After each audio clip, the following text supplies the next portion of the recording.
कहानी पिशाच फिर। मैंने कुछ देर सोचा और कहा, बीमारी से मौत क्या होती है? आपके डॉक्टर इस बारे में क्या कहते हैं? नहीं रुद्रदामन, मुझे ऐसा रोग कहीं नहीं मिला। यह बड़ा रहस्यमय है कि एक ही दिन में सारा शरीर अचानक रक्तहीन हो जाता है। मैंने इन मौतों के बारे में दिल्ली मेडिकल अस्पताल के डॉक्टरों को एक रिपोर्ट सौंपी, लेकिन वे कहते हैं कि यह अनीमिया है। बोलूं अब यह है कि उन्होंने मेरी रिपोर्ट ठीक से नहीं पढ़ी। मुझे लगता है कि यह किसी जानवर का काम है। हम ब्लड सुकिंग, अंग्रेजी में इसे वैम्पायर कहा जाता है, पिशाच। डॉक्टर बाबू लगभग उछल पड़े।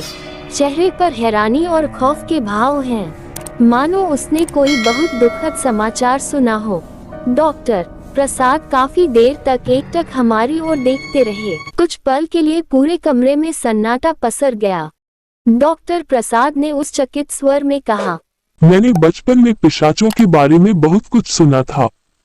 यह मेरी कल्पना से परे था कि यह वास्तव में अस्तित्व में होगा। लेकिन सर, मुझे इस लड़ाई में कोई वैम्पायर नजर नहीं आया। टीवी पर हॉलीवुड फिल्में देखी और पिशाच उस पश्चिमी देश तक ही सीमित हैं। फिर कब भारत आए? मैंने कोमल मुस्कान के साथ कहा, हवा किसी जगह तक सीमित नहीं है। यह दुनिया के एक छोर से दूसरे छोर तक नियमित रूप से बहती है। इसलिए कोई वाजिब कारण नहीं है कि पश्चिमी देश की हवा अंदर क्यों नहीं बहेगी। यह रक्तपात भयानक है। जहाँ तक मुझे पता है, खून चूसने वाले मूल रूप से मरे हुए लोग होते हैं। वो एक है, मृत लोग अपने शरीर में ऊर्जा बनाए रखने के लिए ताज़ा मानव रक्त खाते हैं, दुनिया में लौटता है। हालांकि रक्तबीजक या पिशाच इंग्लैंड में पैदा हुए थे, वे प्राग में व्यापक थे।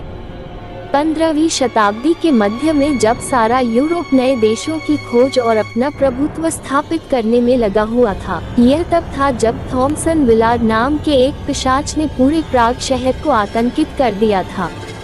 लोगों ने उसे मार डाला और दफना दिया। फिर भी हर दिन एक लहूलुहान लाश मिलती थी। कई लोगों ने मृत थॉमसन को कब्र खोदते और अपने शिकार की तलाश में हवा में तैरते देखा है।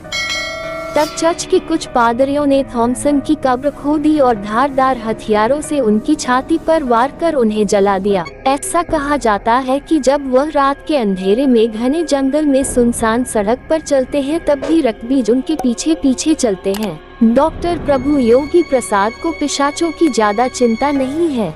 सज्जन का कोई परिवार नहीं है, न ही उनकी शादी हुई है। डॉक्टर को लगता है कि अगर ये प्यार और शादी हो जाए तो लोगों का सेंस ऑफ पर्पस खत्म हो जाता है।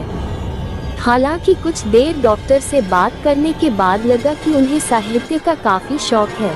हमारी बातचीत के दौरान बारिश शुरू हो गई।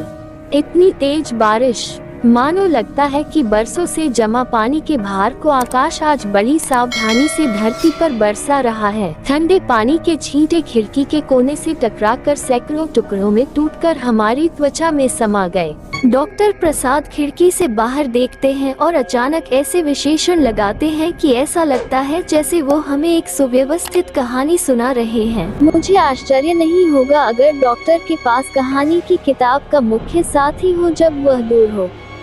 एकाकी पल बिताने का यह एक अच्छा तरीका है।